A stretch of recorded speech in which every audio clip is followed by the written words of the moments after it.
সেদিন টিফিনে যে চাউমিনটা দিয়েছিলে সেটা কিভাবে বানালে বলো তো? কিভাবে বানালাম সেটা আবার জেনে তুমি কি করবে? আমার বান্ধবী জানতে চেয়েছে, ওকে দিয়েছিলাম, দিয়ে ওর খুব ভালো লেগেছে।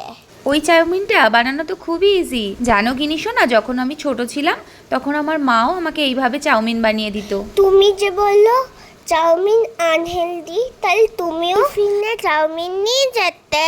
না রে বাবা না, রোজ কোথায় নিয়ে যেতাম, কোনো দিন শখ করে মা বানিয়ে দিত। এবার তো রেসিপিটা বলো। আচ্ছা শোনো তাহলে, প্রথমে চাউমিনটাকে সিদ্ধ করে জল ঝরাতে রেখে দিয়েছি। তারপরে একটা ফ্রাইং প্যানে সাদা তেল গরম হতে দিয়ে তাতে শুকনো লঙ্কা আর তেজপাতা ফোড়ন দিলাম। তারপর তার মধ্যে কেটে রাখা ক্যাপসিকাম কুচি, পেঁয়াজ কুচি, আলু কুচি দিয়ে ভালো করে ভেজে নিলাম।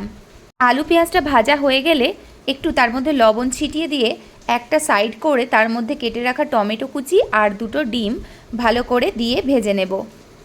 এটা কিন্তু হলুদ চাউমিন, কোনো রকম সয়া সস চিলি সস ছাড়াই, একদম সিম্পল। কিন্তু হলুদটা আমরা দেব একেবারে শেষে। ডিমটাকেও খুব ভালো করে ভেজে নিতে হবে যাতে ডিমটা কাঁচা না থেকে যায়। যে ডিমটা ভালো করে ভাজা হয়ে গেলে এইবার আমরা তার মধ্যে দিয়ে দেব একটু হলুদ আর চাউমিনের সঙ্গে থাকা 1 প্যাকেট মশলা। সব সবজি এবং ডিমটাকে ভালো মতো ভেজে নেওয়ার পর সেদ্ধ করে জল ঝরিয়ে রাখা চাউমিনটাকে এবার আস্তে আস্তে তাওয়াতে দিয়ে দেব। খুব সুন্দর করে একসাথে এগুলোকে মিশিয়ে ভেজে নিলেই তৈরি আমাদের টেস্টি টেস্টি হলুদ চাউমিন। ওরে বাবা, আমার তো মনেই থাকবে না, তাহলে লিখে দাও। আমি লিখতে পারবো না, তার থেকে বরং আমি বানিয়ে দেবো আর একদিন, ঠিক আছে?